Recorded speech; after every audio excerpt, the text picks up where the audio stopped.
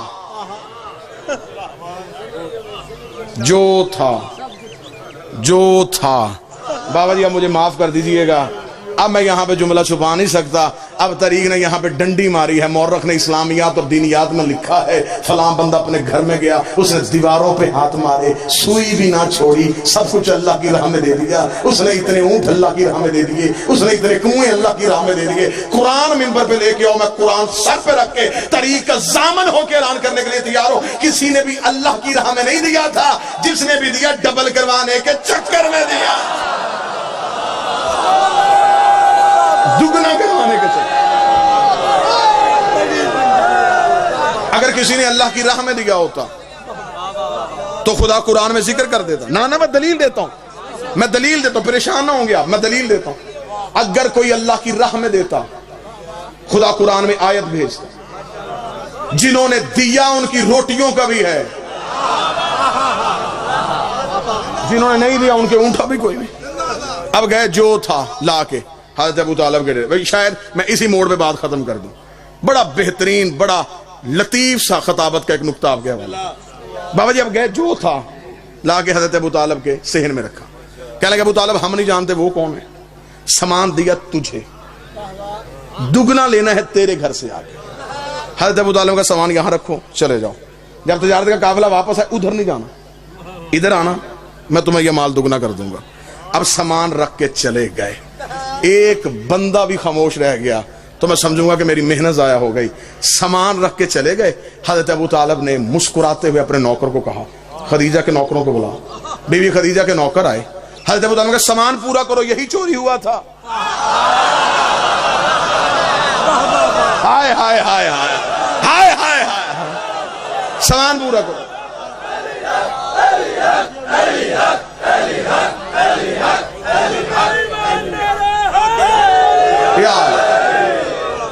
سامان پورا کرو۔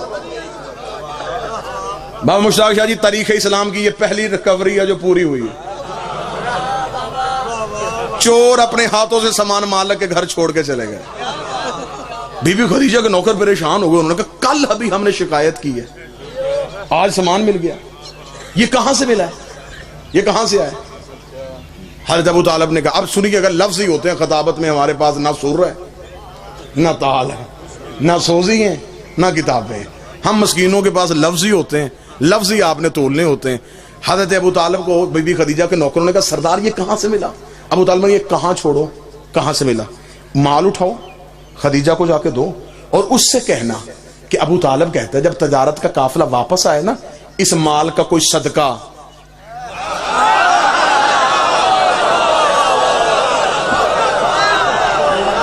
اس کا کوئی صدقہ انہیں دے دیں۔ ابھی اسلام نہیں آیا، اسلام کی زمین زرخیز ہو گیا، جو بندے چپ کر کے بیٹھے ہیں، میں کتاب کا حوالہ دوں، صحیح بخاری میں لکھا ہے کہ جب غزوہ خیبر کے بعد مسلمانوں کا مال مدینے میں آیا، صحیح بخاری میں لکھا کہ اس دن مدینے کی گلیوں میں مسلمانوں کے بچے سونے کی ڈلیوں سے گھیر رہے تھے، اس دن مسلمان دکانوں پہ جا کے اپنے پرانے کھاتے کھلوا کے اپنے قرضے واپس کر رہے تھے، اس دن اسلام امیر ہو گیا تھا۔ ایک ایک صحابی کے حصے میں صحیح بخاری کہتی ایک ایک کنتار سونا آیا تھا۔ کنتار کسے کہتے ہیں؟ ایک اونٹ کی کھال میں جتنا سونا آ جائے وہ ایک ایک صحابی لے کے اپنے گھر آیا تھا۔ اور اسی طریقے سے مسلم مشکات میں لکھ دیا گیا کہ جب میرے مولا علی گھر میں آئے تو ہاتھ میں خون سے بھری تلوار تھی، سید اپنے مقام سے اٹھی، امتحان دے کے کہتے ہیں یا علی میں نے بوز و کمبر سے سنا ہے آج اسلام امیر ہو گیا ہے، آج مسلمانوں کے بچے سونے کے ڈلیوں سے کھیل رہے ہیں، اور یہ بھی میں نے سنا ہے مذہب کو بھی آپ نے قتل کیا ہے، قلعہ کموس پہ علم بھی آپ نے گاڑا ہے، یا علی فتح بھی تیرے صدقے سے ہوئی ہے، آپ کا کوئی مال پیچھے آ رہا ہے، آپ کا کوئی سونا پیچھے آ رہا ہے۔ علی مسکرا کر میرے آقا کی بیٹی، میرے مولا کی بیٹی، تجھے نہیں پتا وہ صدقہ تھا، ہم سید ہیں، وہ صدقہ تھا، ہم سید ہیں۔ صدقہ کھانے والا سید نہیں ہوتا، اور جو سید صدقہ کھا لے پھر اسے علی ولی اللہ سمجھ میں نہیں آتا۔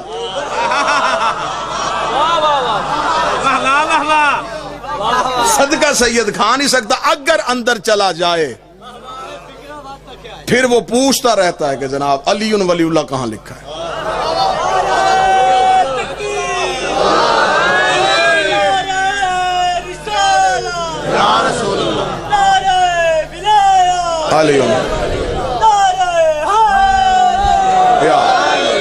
نہیں گفتگو ختم، اس مال کا کوئی صدقہ نہیں دے۔ چلے گئے بی بی خدیجہ کے نوکر، جا کے بی بی کو خبر دی کہ بی بی سامان تو سارا مل گیا۔ بی بی نے کہا سامان سارا مل گیا، پھر کہنے لگے وہ ابو طالب نے کہا ہے کہ اس مال کا کوئی صدقہ۔ تاریخ کہتی ہے کہ جب تجارت کا قافلہ واپس آئے 80,000 طلائی سونے کے دینار، بی بی خدیجہ کو پہلے سے زیادہ منافع ہوا، کیونکہ اگلی رات جب تجارت کا قافلہ گھر سے نکلا چور محافظ بن گئے تھے۔ 80,000 طلائی دینار پہلے سے زیادہ منافع ہوا۔ 80,000 طلائی دینار کو یوں اپنی چادر میں لے کے، اب پھر میں لفظ قیمتی کہنے لگا ہوں، کوئی منت نہیں، جو بول پڑے گا نوکر پہ احسان کرے گا۔ یوں 80,000 طلائی دینار اپنی چادر میں لے کے کائنات کی پہلی خمس دینے والی عورت سیدوں کے گھر حق دے کے گئی، یوں آ کے مار رکھا۔ حضرت ابو طالب نے 80,000 طلائی دینار دیکھے۔ دور کون تھا جب لوگ ایک وقت کی روٹی کو ترستے تھے۔ حضرت ابو طالب نے کہا خدیجہ یہ کیا؟ فرمایا یہ سب کچھ آپ کی ذہانت کی وجہ سے ہوا ہے، یہ آپ کا حصہ ہے، میں آپ کو دینے آئی۔ حضرت ابو طالب مسکرا کے کہا خدیجہ تجھے نہیں کسی نے بتایا کہ ہم اجرت لے کے احسان نہیں کرتے؟ اسے کہا اگر آپ اجرت لے کے احسان نہیں کرتے پھر ہم بھی شرمندگی کی زندگی نہیں جیتے۔ احسان کیا ہے کچھ رکھیں، ابو طالب رکھتے نہیں تھے، خدیجہ اٹھاتی نہیں تھی، درمیان میں توحید اتر آئی۔ حضرت ابو طالب نے کہا احسان کرنا چاہتی ہے پر ایک احسان کر، بھتیجا میرا جوان ہے۔ حکم کیا تھا میرے بھائی نے، یہی سطر پڑھ دیتا ہوں، میرے بڑے بھائی عبداللہ کا بیٹا ہے، نام اس کا محمد ہے، اگلا جو تیرا تجارت کا قافلہ جائے اس میں میرا محمد ساتھ لے کے جانا، ہم تمہیں بتائیں کہ ہم کون ہوتے۔ اگلی صبح شریف ترین چچا اپنے شریف ترین بھتیجے کو نوکری دلوانے کے لیے خدیجہ کے محل کے دروازے پہ پہنچا۔ ملکہ شرافت اپنے بستر طہارت سے تڑپ کے اٹھی، حریر و رندید کے پردوں کو پیچھے ہٹا کے دیکھا، بچپن میں جسے خواب میں دیکھا کرتی تھی، مجسم محمد کی صورت میں دروازے پہ کھڑا تھا۔ بی بی نے نوکروں کی لائن لگی ہوئی میں سے ایک نوکر کو اٹھایا، نام اس کا میسرہ تھا۔ لیکن میسرہ اٹھ جا، یہ ہے سردار ابو طالب، یہ ہے اس کا بیٹا، اس نے آج رات قافلے میں ساتھ جانا ہے۔ میسرہ تیرا صرف ایک ہی کام ہے، نہ تو نے بوری اٹھانی ہے، نہ تو نے بوری رکھنی ہے، نہ تو نے مال بیچنا ہے، نہ تو نے نفع گننا ہے، نہ تجھے نقصان کا کوئی خطرہ ہونا چاہیے۔ میسرہ تو نے کوئی تجارت کا کام نہیں کرنا۔ بی بی پھر میں نے کرنا کیا ہے؟ بی بی کہتی تیرا صرف ایک ہی کام ہے، ذمہ داری میں تجھے دے کے بھیج رہی، تو نے اس محمد کے پیچھے سایہ بن کے رہنا ہے، اس محمد کے پیچھے سایہ بن کے رہنا ہے۔ مجھے واپس آ کے بتانا ہے اس کا اٹھنا کیسا ہے، اس کا بیٹھنا کیسا ہے، اس کا سونا کیسا ہے، اس کا جاگنا کیسا ہے، اس کا چلنا کیسا ہے، اس کے چلنے کے طریقے کیا ہیں، اس کے کھانے کے سلیقے کیا ہیں، اس کے پہننے کے آداب کیا ہیں، اس کے بولنے کا طریقہ کیا ہے۔ میسرہ سایہ بن کے پیچھے چلے جا۔ میسرہ نے ایک نظر پیغمبر کو دیکھا، پھر بی بی کو دیکھا، پھر پیغمبر کو دیکھا، پھر بی بی کو دیکھا، بی بی اس کا سایہ بنا رہی ہے، اس کا تو اپنا سایہ ہی کوئی نہیں۔ اس کا سایہ بنا رہی ہے، اس کا تو اپنا سایہ ہی کوئی نہیں ہے. ذاکرین کی مجلس ہے، ہر ایک ذاکر یہاں بانی کی حیثیت سے ہے. یہیں پہ ختم کر دیتا ہوں. چلا گیا میسرہ، بے چینی سے بی بی خدیجہ انتظار کرتے رہی. میسرہ واپس آیا، میسرہ نے محل کا دروازہ کھولا. بی بی دیکھا دی میسرہ خبردار یہ نہیں بتانا کس شہر میں زیادہ تجارت ہوئی، کس میں کم ہوئی، کتنا نفع ہوا، کتنا نقصان ہوا. میسرہ تجارت کی نہیں، مجھے میری عبادت کی باتیں بتا. میسرہ دیکھا تھا بی بی میں تجھے کیا کیا باتیں بتاؤں. یہ محمد عربی جنگل میں جاتا تھا، درندے اس کے پاس اپنی فریادیں لے کے آتے تھے، درخت اسے جھک جھک کے سلام کرتے تھے، پرندے اپنے پروں کا اس کے سر پہ سایہ کرتے تھے، ذرہ اس میں اٹھ اٹھ کے درود پڑھتے تھے. بی بی جہاں بھوک لگتی جنت سے کھانا آ جاتا تھا، جہاں پیاس لگتی ٹھوکر مارتا چشمے ابھر آتے تھے. بی بی جبریل اس کے پیچھے چلتا تھا، میکائیل اس کے قدموں کی دھول کو صاف کرتا تھا، آسمان کی بدلی اس کے سر پہ سایہ کرتی تھی. بی بی دیکھتی میں سب چپ ہو جا، اتنا بتا عیب تو نہیں دیکھا. دیکھ تیری عزت کی قسم، یا وہ بے عیب ہے یا پھر یہ بے عیب، نہ اس میں کوئی ہے نہ اس میں کوئی ہے. خوش ہو گئی سیدوں کی ماں، خوش ہو کے بی بی نے کہا میسرہ 100 اونٹ سونا، 80 اونٹ چاندی، یمن کی ساری جائیداد تیری. کہاں چلا گیا جھنگا مجمع. 100 اونٹ سونا، 80 اونٹ چاندی، 100 اونٹ سونا، 80 اونٹ چاندی، یمن کی ساری 100 اونٹ سونا. غریب ہے یہ. 80 اونٹ چاندی، یمن کی ساری جائیداد تیری. جتنا چپ مجمع ہوا اتنا ہی میسرہ ہو گیا. اس نے کہا 100 اونٹ سونا، 80 اونٹ چاندی، یمن کی ساری جائیداد. بی بی کیوں؟ فرمایا تو تجارت کر کے آیا ہے تو میں بھی تجارت کر رہی ہوں. ابھی مجھ سے تجارت کر رہی ہے. ہاں تجارت ہے. 100 اونٹ سونا تو رکھ لے، 80 اونٹ چاندی تو لے لے، یمن کی ساری جائیداد تیرے نام کر دیتی ہوں. کام صرف اتنا کر، میری شادی کا پیغام لے کے ابو طالب کے گھر چلے جا. ہائے ہائے ہائے ہائے، میری شادی کا پیغام لے کے ابو طالب کے گھر چلے جا. میسرہ دیکھ کے بی بی 100 اونٹ سونا، 80 اونٹ چاندی، یمن کی ساری جائیداد. نہ بی بی تیرا کام مشکل ہے، تیری اجرت تھوڑی ہے. تیرا کام مشکل ہے، تیری اجرت تھوڑی ہے. بی بی کہتی آخر تو نے نوکر ہو کے اپنی اوقات دکھا دی، منہ سے بول تجھے کیا چاہیے، میں محمد کی جوتی سے وار کے تجھے دے دیتی ہوں. میں ایسا دیکھتا اپنا سونا تو رکھ، تیری چاندی تجھے نصیب ہو، تیری جائیداد تجھے مبارک ہو. پیغام لے کے چلا میں جاتا ہوں. اگر محمد تیرے مقدر کا مالک بن گیا پھر مجھے اتنا یقین ہے جنت تیری اولاد کی محبت کا نام. مجھے کیا ضرورت ہے میں سونا لوں، مجھے کیا ضرورت ہے میں چاندی لوں. وعدہ کر بی بی جنت کا. بس بس بس ختم کیجیے گا.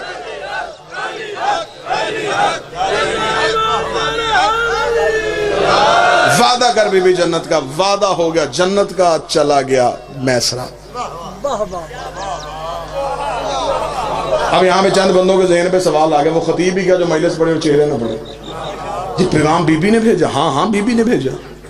اگر پیغام نبی بھیجتے آج مولوی بھونک دیتا. مالدار جو تھی،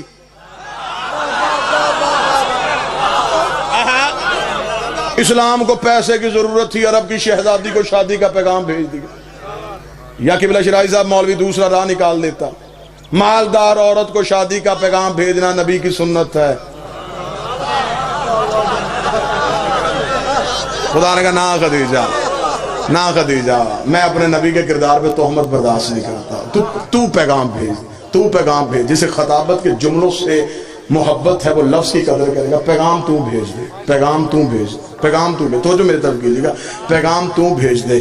بی بی خدیجہ نے کہا میرے لب میں عورت ہوں، میری انا ہے، میرا مزاج ہے، میرا بھرم ہے، میں عورت ہو کے پیغام بھیجوں. تاریخ کیا لکھے گی، مورخ کیا کہے گا. فرمایا تاریخ جو لکھتی لکھنے دے، مورخ جو بھونکتا بھونکنے دے. پیغام تو بھیج. تو جو میری طرف کرنا، خدا کا واسطہ تو جو میرے پیغام تو بھیج، پیغام تو بھیج. میرے اللہ میں پیغام کیسے بھیجوں؟ فرمایا تو پیغام بھیج، میں اللہ وعدہ کرتا ہوں تو پیغام بھیج، میں احسان کا بدلہ دوں گا. میرے مالک احسان کا بدلہ کیا دے گا؟ فرمایا شادی کا پیغام تو بھیج، وعدہ میں اللہ کرتا ہوں میں محمد کی شریعت میں نہ دوں گا. نکاح پڑھنے سے پہلے مولوی لڑکی کی مرضی پوچھے گا، پھر لڑکے کی رضا. میں سارے کے ساری نکاح کا اختیار ہی عورت کو دے دوں گا. بس میسرہ نے شادی کا پیغام دیا. شادی کا دن مقرر پایا. 10 ربیع الاول شادی کا دن طے پایا. نبی کی شادی کا دعوت نامہ وہاں سے چھپا جہاں سے قرآن چھپا تھا. حضرت ابو طالب نے نبی کی شادی کا دعوت نامہ تقسیم کرنے کے لیے اپنے پرانے کمی کو بلایا. جبریل میرے محمد کی شادی کا دعوت نامہ تقسیم کر کے دعوت نامہ تقسیم ہو گیا. براتی اترنے شروع ہو گئے. آپ شادیوں میں جاتے ہیں, جس گھر میں شادی ہو, شادی سے 1 ہفتہ 10 دن پہلے قریبی عزیز آ جاتے ہیں. پھر وہ جو گھر کا بزرگ ہوتا ہے اسے کہتے ہیں جی ہم پہلے اس لیے آ گئے, آپ کے گھر میں شادی ہے, ہمارے لائق کوئی حکم, کوئی خدمت, کوئی ذمہ داری, کوئی کام. ابو طالب کے صحن میں 1.25 لاکھ نبی کہہ رہے تھے ابو طالب بتا ہمارے لائق کوئی خدمت, کوئی حکم, کوئی ذمہ داری. حضرت ابو طالب نے ذمہ داری لگائی, یوسف تو میرے محمد کے حسن کا صدقہ دے, ابراہیم تو میرے نبی کے سر پہ تاج خلت رکھ,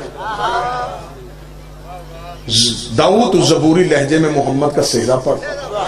مکے کا کچا رستہ تھا, براتی عرش والے تھے, پانی کے چھڑکنے کا بندوبست اسے دیا جس کے قدموں سے اللہ نے زمزم کو نکالا تھا. بس سرکار بالکل آخری جملہ آ گیا, بابا جی تشریف لے آئے, اتنے ذاکرین سے اتنا وقت لے لیا, ان سب سے میں معذرت خواہ ہوں. برات نبی کی گھر سے نکلی, جب دلہا اپنے گھر سے نکلا, یاسین کا سہرا, مزمل کی مہندی, طٰہٰ کی لڑیاں, یمشون رز کی لڑین, انما یرید اللہ کی چادر, انما ولیکم اللہ کی انگوٹھی, قل اعوذ برب الفلق کی دھوئی. ابو طالب ہاتھ پکڑ کے کہا, اور رب کے گستاخو دروازے کھول کے دیکھو, عبداللہ کے یتیم کی نہیں میرے سردار کی بارات آئے. سج کے دھج کے بارات ابو طالب کے گھر میں پہنچی. ابو طالب کے گھر سے نکل کے بارات جب بی بی خدیجہ کے آنگن کے دروازے پہ پہنچی, براتیوں کا روب تھم گیا. بارات میں کہیں ابراہیم, اسماعیل, یوسف, یعقوب, یحییٰ, زکریا, عیسیٰ, موسیٰ. جب برات بی بی کے دروازے پہنچی, استقبال کرنے والیوں میں کہیں مریم, کہیں حوا, کہیں آسیہ, کہیں سارہ. برات کو بٹھا دیا گیا. اب آ گیا نبی کا وقت نکاح. اب پھنس گیا مولوی, اب پھنس گیا مولوی. اب ہمیں صرف اتنا بتا, نکاح کس نے پڑھا؟ کملی والے کا نکاح کس نے پڑھا؟ میٹھے مدنی کا نکاح کس نے پڑھا؟ سونے نبی کا نکاح کس نے پڑھا؟ کیونکہ جس وقت نکاح ہو رہا اس وقت کسی کا باپ بھی مسلمان نہیں تھا. تو مرضی کا نام فٹ کر لیتا, لیکن ان میں سے کوئی بھی نہیں تھا. وہ بہت بعد میں آئے ہیں. 3 کتابوں کے حوالے, 1 2 3 4 5 6 ویڈیو کیمرے کی موجودگی میں 3 کتابوں کے حوالے. تاریخ طبری 1, سیرت ہشام 2, سیرت حلبیہ 3. تینوں کتابیں اہل سنت بھائیوں کی, تینوں کتابیں برادران اہل سنت کی.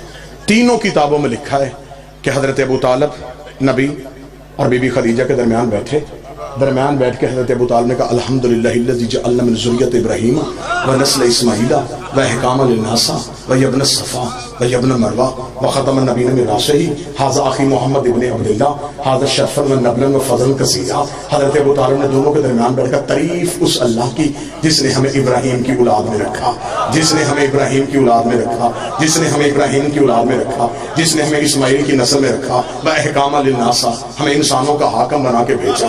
اللہ نے ہمارے سروں کے تاج نبوت کو سجایا ہوا ہے. کعبے کی چابی ہمارے گھر پڑی ہے, حاجیوں کا کھانا ہم کھلاتے ہیں, اور یہ میرے بڑے بھائی عبداللہ کا بیٹا محمد ہے. حاضر شرفا و نبلا و فضل کثیرا. پورے عرب میں اس سے بڑا شریف کوئی نہیں ہے, پورے عرب میں اس کی فضیلت کا ثانی کوئی نہیں ہے. میں اسے ساتھ لے کے تمہارے قبیلے کی باعزت محترمہ مکرمہ بی بی خدیجہ سے اس کا نکاح کروانے کے لیے آیا ہوں. یہ جملہ کہنے کے بعد حضرت ابو طالب اپنے مقام سے اٹھ کے کھڑے ہوئے. بی بی خدیجہ کے پورے خاندان کی آنکھوں میں آنکھیں ڈال کے حضرت ابو طالب نے کہا, اے خاندان خویلد, حق مہر تم بتاؤ, رقم میں ادا کر دیتا ہوں. حق مہر تم بتاؤ, رقم میں ادا کرتا ہوں. آؤ حضرت ابو طالب سے پوچھیں, مولا کس خاندان سے کہہ رہا ہے جن کے رستے میں ایرانی کلیر بچتے ہیں, جن کے نوکروں کے خیموں کے رستے سونے کے ہوتے ہیں. مولا زمینیں مانگ لی کہاں سے دے گا, آسمان مانگ لیا کہاں سے دے گا. ابو طالب کا گستاخ نہ بن, اللہ نے کائنات میں وہ چیز پیدا ہی نہیں کی جس میں میرے علی کی حکومت ہے.